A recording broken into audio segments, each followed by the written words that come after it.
गणपती बाप्पा मोरया, मंगल मूर्ती मोरया। यावर्षी 14 सप्टेंबर 2026 रोजी सोमवारी आपल्या सर्वांच्याच घरी आपले सर्वांचे लाडके गणपती बाप्पा यांचं आगमन होणार आहे।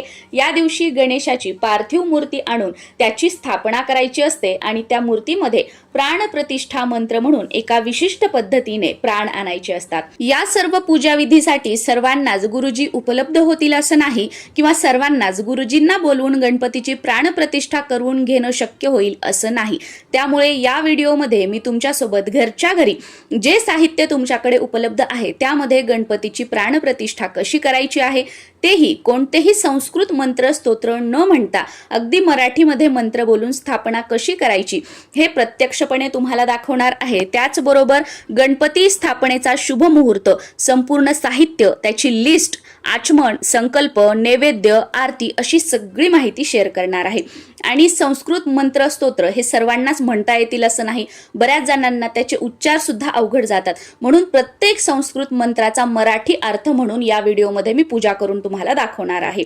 आणि सर्वात महत्त्वाची गोष्ट, या व्हिडिओमध्ये अशी पूजा पद्धत दाखवली आहे, त्या व्हिडिओमध्ये तसं दाखवलेलं आहे, या व्हिडिओमध्ये अगोदर ही गोष्ट केली आणि मी तर ती विधी नंतर केलेली आहे, मग माझ्याकडून काहीतरी चूक झाली का, माझी पूजा चुकीची झाली का, असे कोणतेही प्रश्न मनामध्ये आणू नका आणि अशा भानगडीत पडू नका, कारण देव हा भक्तीचा आणि शुद्ध भावाचा भुकेला आहे। आपण किती शुद्ध अंतकरणाने मनापासून पूजा करत आहोत हे महत्त्वाचं आहे। कोणतीही पूजा आपण मनापासून केली की ती देवापर्यंत पोचते।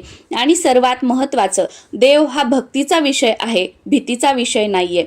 त्यामुळे तुम्हाला जशी जमेल तशी पूजा तुम्ही करा आणि तुम्ही ज्या पद्धतीने पूजा करत आहात तीच पद्धत योग्य आहे। नाहीतर या व्हिडिओमध्ये असं दाखवलेलं आहे, त्या व्हिडिओमध्ये ताईंनी तसं सांगितलेलं आहे, मी तर अशा पद्धतीने केलेलं आहे, मग माझी पूजा करण्याची पद्धत ही चुकीची आणि समोरच्यांची बरोबर, असं अजिबात नाहीये। प्रत्येकाची भक्ती करण्याची पद्धत ही वेगवेगळी असू शकते, प्रत्येकाची पूजा करण्याची पद्धत सुद्धा वेगवेगळी असू शकते।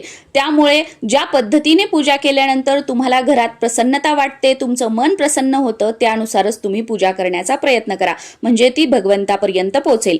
घरामध्ये गणपती बसवण्यासाठी गणपतीचे मुख म्हणजे गणेशाचे तोंड हे पूर्व किंवा पश्चिम दिशेला येईल, या पद्धतीने घरात जागा निवडायची आहे, ती जागा स्वच्छ करायची आहे आणि त्या जागेवर जे काही तुम्हाला डेकोरेशन करायचं आहे ते करून घ्यायचं आहे आणि त्यासमोर छोटीशी का होईना रांगोळी काढायची आहे।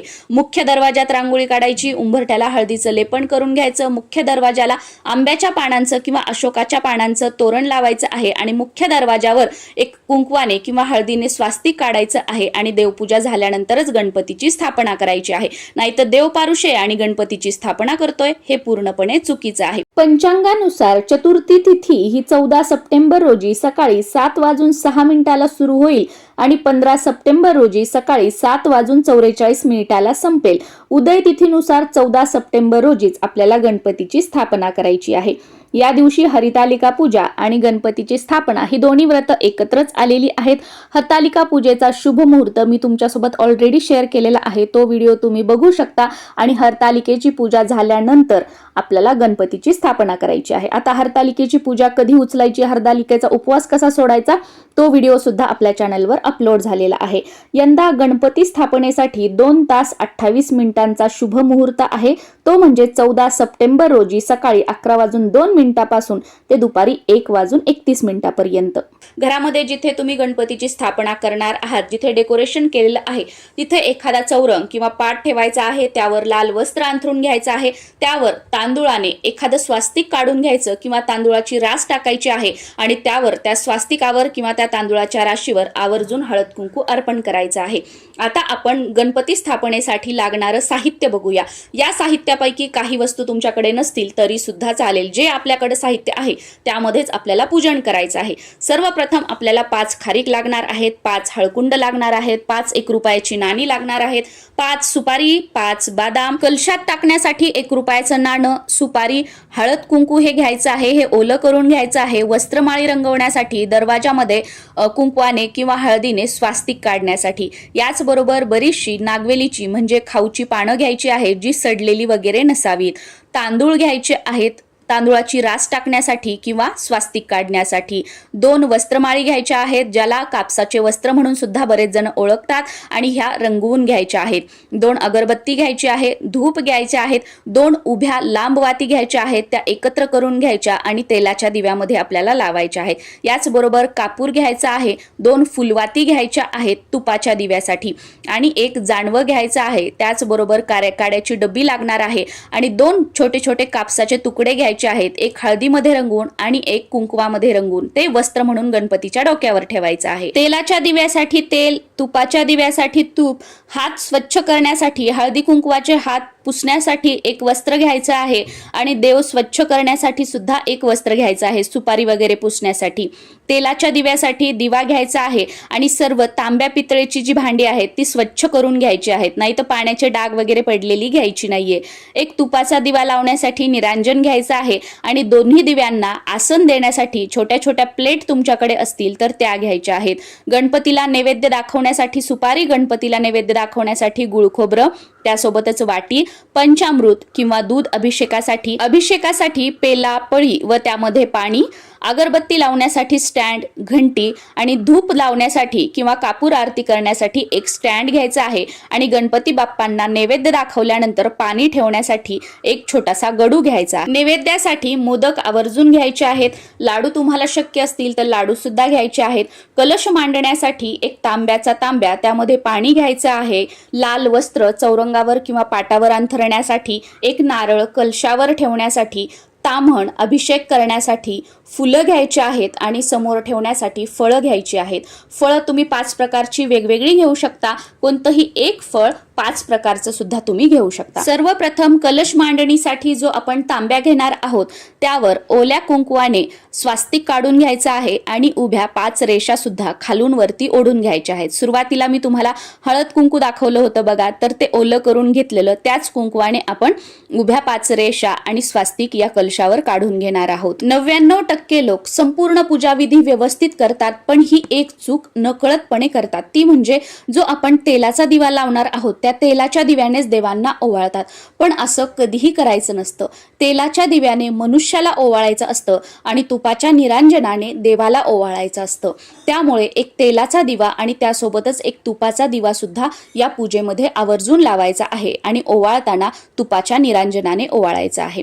कोणत्याही पूजेची सुरुवात आपण दीपपूजनाने करतो, त्यामुळे सर्वप्रथम थोड्याशा अक्षदा टाकायच्या, त्यावर हळद कुंकू अर्पण करायचं, आणि त्यावर 1 तेलाचा व तुपाचा दिवा आपल्याला ठेवायचा आहे. त्या दोन्हीही दिव्यांना हळद कुंकू अर्पण करून घ्यायचं आहे. आणि ही पूजा करत असताना ओम श्री दीपदेवताभ्यो नमः गंधाक्षता पुष्पम समर्पयामी, तुम्ही मराठीमध्ये म्हणू शकता, हे दीपदेवता मी तुम्हाला गंध अक्षता फुलं अर्पण करत आहे, माझा तुम्हाला नमस्कार असो, नमस्कार असो, नमस्कार असो. नंतर आपल्या डाव्या हाताला घंटी ठेवायची, घंटीला हळद कुंकू अक्षदा वाहून फूल अर्पण करायचं, आणि म्हणायचं, हे घंटी देवता मी तुम्हाला गंध अक्षता फूल अर्पण करत आहे, नमस्कार असो, नमस्कार असो, नमस्कार असो.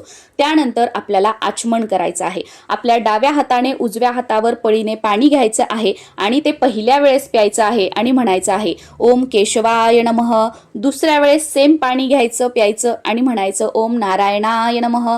तिसऱ्या वेळेस सेम पाणी घ्यायचं, प्यायचं, आणि म्हणायचं ओम माधवाय नमः. आणि चौथ्या वेळेस हातावर पाणी घेऊन ते ताम्हणामध्ये सोडायचं आहे. आचमन केल्याने आपल्या मनाची व शरीराची शुद्धी होते. त्यानंतर संकल्प करायचा आहे. उजव्या हातामध्ये थोडंसं पाणी घेऊन त्यामध्ये हळद कुंकू अक्षदा 1 फूल घ्यायचं, आणि आपल्या घरात सुख समृद्धी ऐश्वर्य राहावं, मला व माझ्या कुटुंबाला उत्तम आरोग्य व दीर्घ आयुष्याचा आशीर्वाद मिळावा, यासाठी मी गणेशाची स्थापना करत आहे. जे काही तुम्हाला बोलायचं आहे चांगलं आपल्या कुटुंबासाठी ते बोलायचं, आणि हातातलं जे पाणी वगैरे सगळं आहे ते ताम्हणामध्ये सोडायचं आहे. हात स्वच्छ करायचे, आणि खऱ्या अर्थाने पूजेला सुरुवात करायची. सुरुवातीला आता आपण कलशाची स्थापना करूया. जो आपण कलश कुंकवाने स्वास्तिक काढून घेतलेला होता त्यामध्ये पाणी भरायचं, त्यामध्ये हळद कुंकू, 1 रुपयाचं नाणं, सुपारी, 1 फूल टाकायचं, त्यावर 5 नागवेलीची पानं ठेवायची, आणि त्यावर पाण्याने भरलेला 1 नारळ ठेवायचा. हा नारळ पाण्याने भरलेलाच असावा, कुणी ओटीमध्ये दिलेला नसावा किंवा सत्कार समारंभात मिळालेला नसावा. हा जो कलश आहे तो ठेवण्यासाठी थोडीशी तांदूळाची रास टाकायची, त्यावर हळद कुंकू अर्पण करून घ्यायचं आणि त्यावर हा कलश ठेवायचा आहे। हा कलश मी गणपतीच्या डाव्या हाताला आणि आपल्या उजव्या हाताला का ठेवलेला आहे याची 3 कारणं आहेत। तो व्हिडिओ आपल्या चॅनलवर अपलोड झालेला आहे, तो तुम्ही बघू शकता। त्यानंतर जे काही स्वस्तिक तांदळाचा आपण काढलेला असेल किंवा रास ठेवलेली असेल त्यावर हळद कुंकू अर्पण करून घ्यायचं आणि सर्वात अगोदर गणपती स्वरूप सुपारीची किंवा आपल्या देवघरातील जे गणपती बाप्पा आहेत त्यांची स्थापना करायची आहे। तामणामध्ये ती मूर्ती किंवा सुपारी ठेवायची आणि सुरुवातीला स्वच्छ पाण्याने अभिषेक करायचा। श्री महागणपतये नमः शुद्धोदक स्नानम समर्पयामी। मराठीमध्ये तुम्ही म्हणू शकता, हे गणपती बाप्पा मी तुम्हाला शुद्ध पाण्याने स्नान घालत आहे। त्यानंतर दुधाने किंवा पंचामृताने त्यावेळी म्हणायचं श्री महागणपतये नमः पंचामृत स्नानम समर्पयामी, किंवा दूध वापरत असाल तर दूध स्नानम समर्पयामी। मराठीमध्ये म्हणू शकता, हे गणपती बाप्पा मी तुम्हाला दुधाने किंवा पंचामृताने स्नान घालत आहे। त्यानंतर परत स्वच्छ पाण्याने स्नान घालायचं, त्यावेळेला म्हणायचं श्री महागणपतये नमः शुद्धोदक स्नानम समर्पयामी। मराठीमध्ये म्हणू शकता, हे गणपती बाप्पा मी तुम्हाला शुद्ध पाण्याने स्नान घालत आहे। त्यानंतर गणपतीची मूर्ती किंवा ती सुपारी स्वरूप गणपती स्वच्छ पुसून घ्यायचे, 2 विड्याचे पानं घ्यायचे, त्यावर अक्षदा ठेवायच्या आणि त्यावर ही गणपती स्वरूप सुपारी किंवा मूर्ती ठेवायची आहे। आणि विड्याचे पानं नसतील तर एक प्लेट घ्यायची, त्यामध्ये अक्षदा आणि त्यावर ही सुपारी किंवा गणपती बाप्पा ठेवून हा मंत्र म्हणायचा श्री महागणपतये नमः आसनम समर्पयामी। मराठीमध्ये हे गणपती बाप्पा मी तुम्हाला आसनावर स्थान दिलेले आहे। त्यानंतर हळद कुंकू अर्पण करायचं, दुर्वा अर्पण करायच्या, फुल अर्पण करायचं, गुळ खोबऱ्याचा नैवेद्य दाखवायचा आणि धूपदीप ओवाळायचं। त्यावेळेला गंधाक्षता पुष्पम समर्पयामी म्हणायचं, हे गणपती बाप्पा मी तुम्हाला गंध अक्षदा फुलं अर्पण करत आहे, नमस्कार असो। त्यानंतर कलशाचं पूजन करायचं आहे। हळद कुंकू अक्षदा वस्त्रमाळ फूल कलशाला अर्पण करायचं आहे आणि म्हणायचं आहे श्री कलश देवताभ्यो नमः सकल पूजार्थे गंधाक्षता पुष्पम समर्पयामी। मराठीमध्ये म्हणू शकता, हे कलश देवता मी तुम्हाला गंधाक्षता धूप दीप फुलं अर्पण करत आहे, नमस्कार असो। घरातील कर्त्या मुख्य पुरुषाच्या हाताने गणपतीची मूर्ती जागेवर ठेवून घ्यायची आणि त्यावेळेला म्हणायचं श्री महागणपतये नमः आसनम समर्पयामी। मराठीमध्ये म्हणू शकता, हे गणपती बाप्पा मी तुम्हाला आसनावर स्थान दिलेले आहे, स्थानापन्न व्हावे। या मूर्तीवर आपण अभिषेक करू शकत नाही, कारण ही एकतर शाडूची मूर्ती असते किंवा पीओपीची असते। त्यामुळे एक फूल घ्यायचं, पाण्यामध्ये बुडवायचं आणि ते पाणी शिंपडायचं, त्यावेळेला म्हणायचं श्री महागणपतये नमः शुद्धोदक स्नानम समर्पयामी। मराठीमध्ये हे गणपती बाप्पा मी तुम्हाला शुद्ध पाण्याने स्नान घालत आहे। त्यानंतर पंचामृतामध्ये ते फुल बुडवायचं आणि ते शिंपडायचं आणि म्हणायचं श्री महागणपतये नमः पंचामृत स्नानम समर्पयामी। मराठीमध्ये हे गणपती बाप्पा मी तुम्हाला पंचामृताने स्नान घालत आहे। त्यानंतर परत स्वच्छ पाणी शिंपडायचं आणि म्हणायचं श्री महागणपतये नमः शुद्धोदक स्नानम समर्पयामी। मराठीमध्ये हे गणपती बाप्पा मी तुम्हाला शुद्ध पाण्याने स्नान घालत आहे। त्यानंतर हळद कुंकू अक्षदा अर्पण करायच्या, दुर्वा अर्पण करायच्या, जी वस्त्रमाळ आपण रंगवून घेतलेली आहे ती अर्पण करायची, जे 2 कापसाचे वस्त्र आपण घेतले होते डोक्यावर ठेवण्यासाठी हळद कुंकामध्ये बुडवून ते वाहायचे आणि म्हणायचं श्री महागणपतये नमः गंधाक्षता पुष्पम समर्पयामी। मराठीमध्ये म्हणू शकता, हे गणपती देवता मी तुम्हाला गंध अक्षदा फूल अर्पण करत आहे, स्वीकार करावा। त्यानंतर आपल्याला या मूर्तीमध्ये प्राण आणायचे आहेत। प्राण प्रतिष्ठा करण्याच्या 2 पद्धती आहेत। एकतर तुम्ही आपला उजवा हात गणपतीच्या छातीवर ठेवू शकता आणि डावा हात आपल्या छातीवर ठेवायचा आहे, किंवा दुसऱ्या पद्धतीने 21 दुर्वांची एक जोडी घ्यायची, ती शुद्ध तुपामध्ये समोरचे त्याचे टोक भिजवून घ्यायचे, ती दुर्वांची जोडी तुपात भिजवलेली गणपतीच्या छातीवर ठेवायची, डावा हात आपल्या छातीवर ठेवायचा आणि हा प्राण प्रतिष्ठा मंत्र म्हणायचा, तुम्हाला स्क्रीनवर दिसत असेल। त्यानंतर ही दुर्वांची जोडी गणपतीच्या डोक्यापासून पायापर्यंत सर्व अंगांना स्पर्श करत म्हणायचं गणपती बाप्पा तुमच्यामध्ये प्राण आलेले आहेत, आणि ती जोडी गणपती बाप्पांच्या चरणावर ठेवायची। त्यानंतर एकावर एक 2 अशी 5 विड्याची पानं समोर ठेवून घ्यायची, देठ देवाकडे असावं आणि त्या सर्व पानांवर 1-1 हळकुंड, 1-1 सुपारी, 1-1 खारीक, 1 रुपयाचं नाणं आणि 1 बदाम ठेवून घ्यायचा आहे। त्यावर हळद कुंकू अक्षदा अर्पण करायच्या, नमस्कार करायचा, फुलं अर्पण करायची आहेत आणि त्यानंतर गणपती बाप्पांना नैवेद्य दाखवायचा आहे। आहे. नैवेद्यामध्ये या दिवशी मोदकांचा नैवेद्य दाखवायचा. या व्यतिरिक्त 5 फळं तुम्ही नैवेद्यात ठेवू शकता. लाडूवांचा नैवेद्य दाखवू शकता. नैवेद्य झाल्यानंतर आरती करायची आहे. सुरुवातीला गणपतीची, त्यानंतर आपल्या कुलदैवताची, त्यानंतर कुलदेवीची, नंतर गुरूंची आणि शेवटी विठ्ठलाची आरती करून आपल्याला कापूर आरती करायची आहे. त्यानंतर गणपती बाप्पाचा जय जयकार करायचा आणि क्षमा प्रार्थना करायची आहे. हे गणराया, आपण विघ्नांवर विजय मिळवणारे आहात. सर्व देवांचे प्रिय आहात. हे विनायका, आपण ज्ञानसंपन्न आहात. आपल्या चरणी माझा नमस्कार असो, नमस्कार असो, नमस्कार असो. हे गणपती बाप्पा, आपण नेहमी माझ्या चांगल्या कार्यात येणाऱ्या विघ्नांचा सर्वनाश करा. आजची पूजा करताना माझ्या हातून कळत नकळतपणे काही चुका झाल्या असतील तर त्याबद्दल मला क्षमा करा आणि माझ्या पूजेचा स्वीकार करा. हे प्रभू, मला मंत्र आणि भक्ती येत नाही. मी अज्ञानाने जी पूजा केली आहे ती कृपा करून मान्य करून घ्या आणि माझ्याकडून झालेल्या चुकांबद्दल मला क्षमा करा आणि मी केलेल्या पूजेवर प्रसन्न रहा व माझ्या घरात तुमच्या येण्याने सुख, शांती, समृद्धी राहू द्या. मला व माझ्या परिवाराला उत्तम आरोग्य व दीर्घायुष्य लाभू द्या. हे गणपती बाप्पा, तुमच्या आशीर्वादाने तुमचा जर उद्योगधंदा व्यवसाय असेल तर तो चांगला चालावा यासाठी प्रार्थना करायची.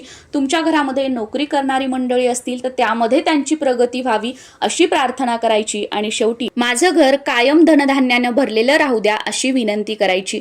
आय होप गणपती स्थापनेबद्दल तुम्हाला संपूर्ण सविस्तर माहिती मिळालेली असेल. तरी सुद्धा अजून काही प्रश्न असतील तर कॉमेंट सेक्शनमध्ये तुम्ही विचारू शकता. तुम्हा सर्वांना गणेश चतुर्थीच्या खूप साऱ्या शुभेच्छा. नमस्कार.